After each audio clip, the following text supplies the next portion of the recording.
Hello! Let's turn that off. There is a man opposite me who's just watched me do that, and he's now pulling out of his... Who cares? To be clear, he was pulling out a parking space. There was nothing weird going on there. So, this week I have been mostly being mistaken for employees of Waterstones. The first time it happened, I was actually in a three-piece suit like this, but they thought I was an employee.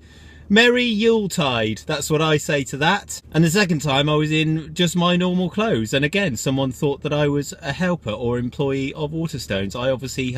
Waterstones, this is an appeal. Waterstones, I'm clearly your messiah. I am the chosen one. You should get me to do something for you, something really good. I don't know what that is.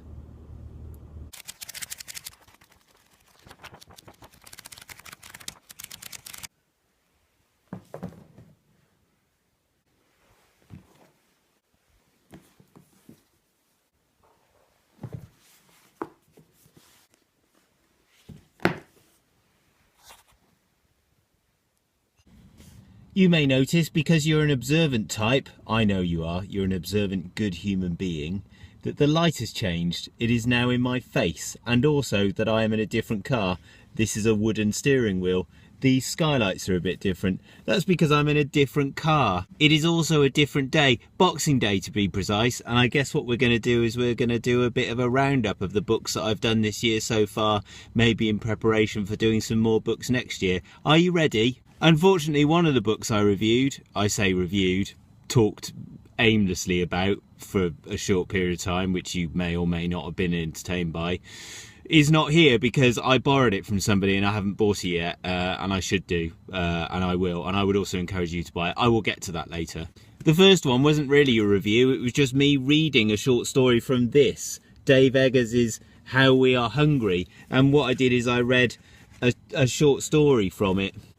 Well, I didn't read the whole short story. I didn't really want to get into trouble with the publisher, but also I thought, you know, go out and read it yourself, and you probably don't really want to listen to me for that long talking about someone else's words. The story was, of course, After I Was Thrown in the River and Before I Drowned, which is about a dog.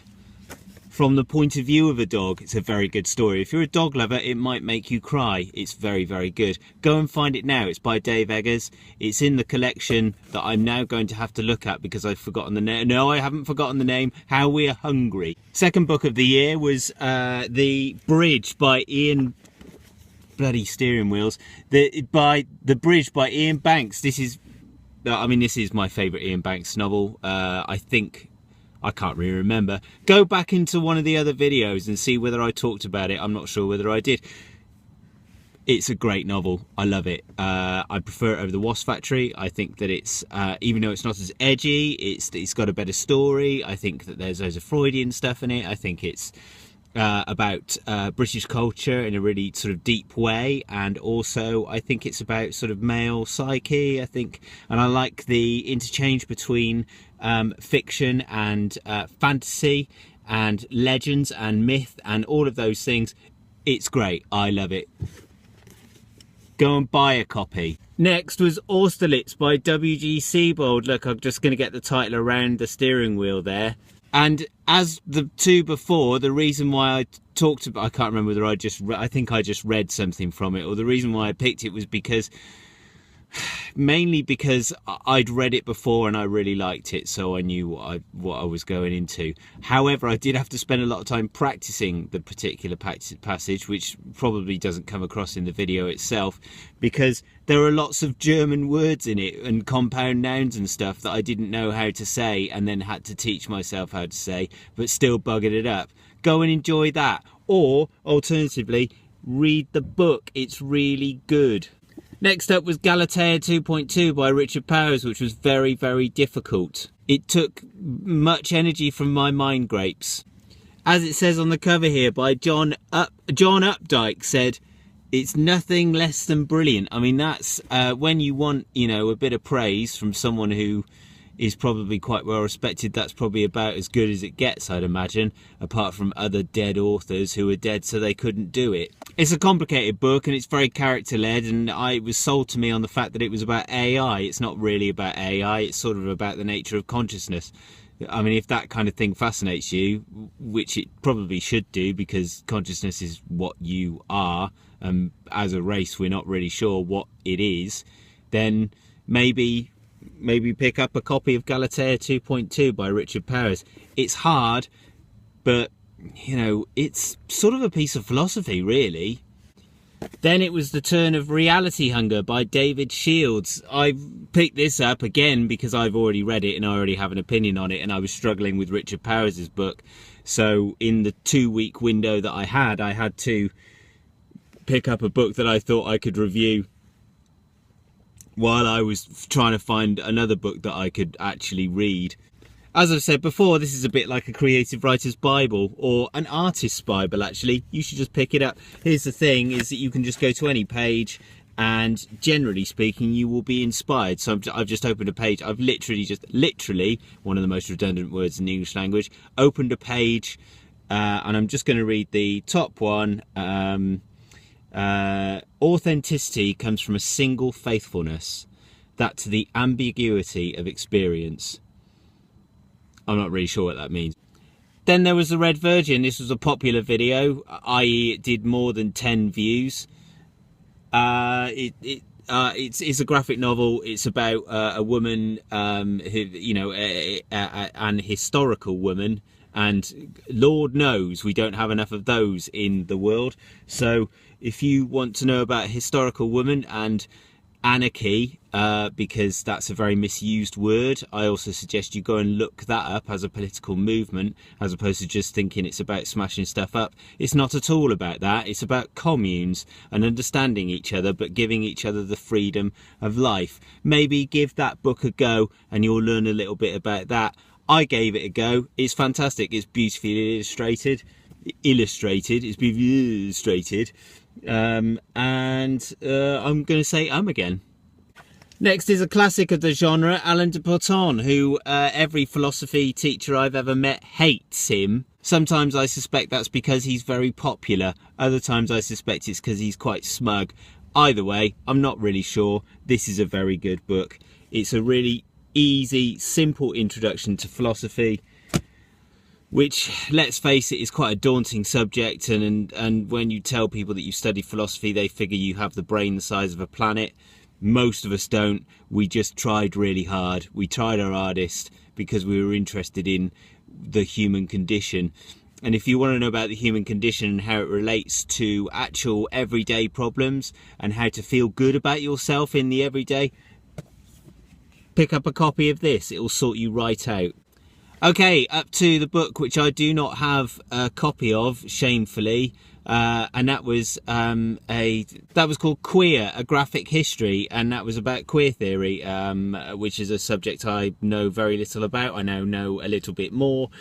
If you've got any questions about LGBT rights, if you feel that political correctness has gone mad and you want to know a little bit more about why there are lots of people shouting angrily about LGBT rights, or the fact that, you know, that people aren't being treated fairly, or you're someone who just cares about people, why, you know, pick up a copy of that book and you'll start to...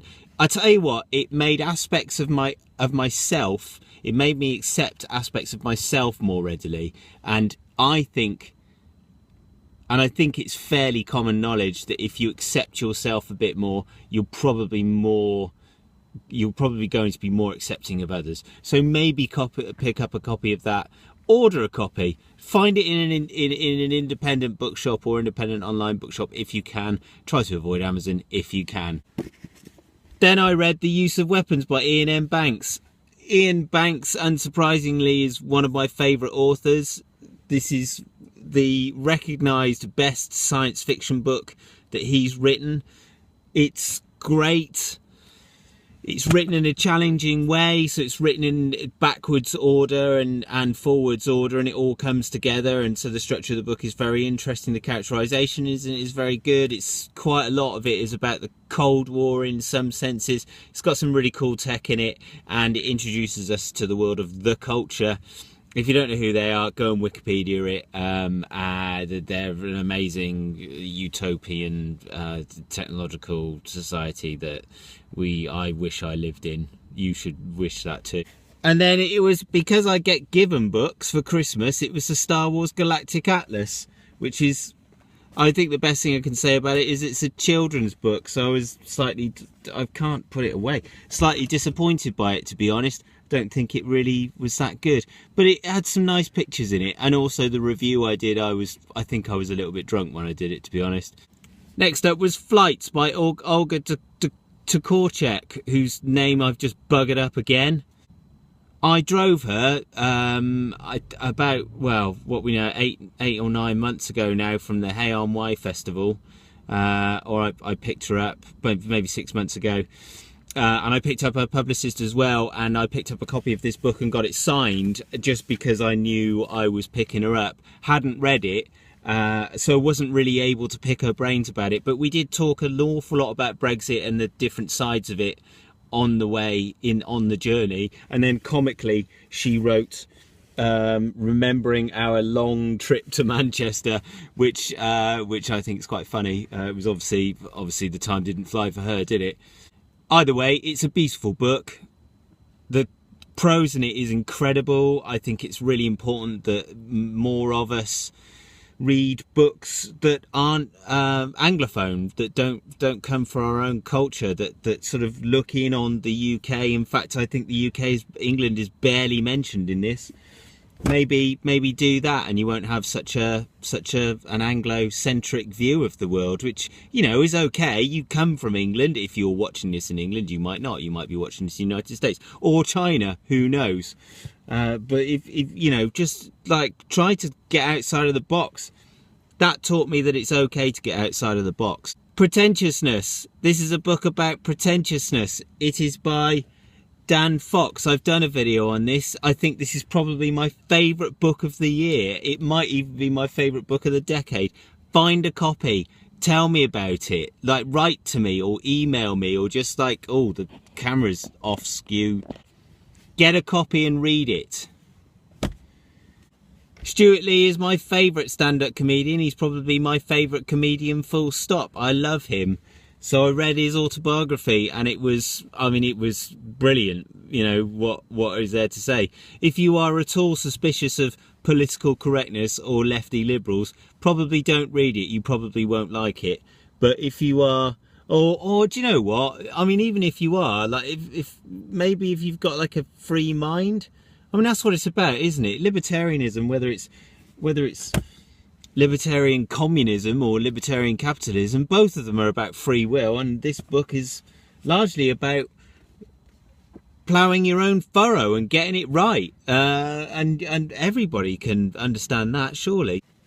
Finally, I read Charles Darwin on natural selection, which is about animals and how they breed effectively. And well, you know what it's about, because everyone knows what on natural selection. It's about the theory of evolution, which some people think is, you know, they go, oh, it's still just a theory though, isn't it? Well, yeah, but so's gravity. But it's not going to, you know, you still fall on your face if you fall over, and that's going to hurt. That's a terrible, I've really buggered that up. Doesn't matter. Should you read it? Well, it's a key text of the last 200 years, and it's super important for free thinking and for science and for illumination of the world. You should read it. It is hard going, and I will forgive you for skipping large sections of it, but it will give you an insight into actually what a scientific paper, or a beautifully written scientific paper from 200 years ago, admittedly, would sound like. So, you know, get it.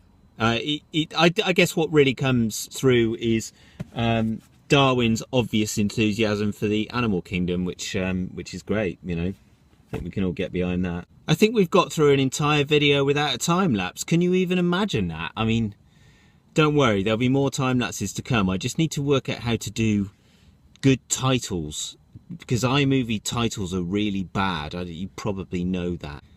Normal service will resume in a couple of weeks' time. There will be other videos. There will be, find me on Instagram, Twitter, Facebook, Twitter and Facebook and Instagram, and of course YouTube, which you're watching this on right now, so you already know it exists. It is now time for me to drive home with my sunglasses on. Happy New Year. Merry Christmas and Happy New Year to you. I wish you all the best in all of your endeavours. I'll see you in, well, there'll be another video in a week, but that will be a short story. I'll see you in a couple of weeks. Take care.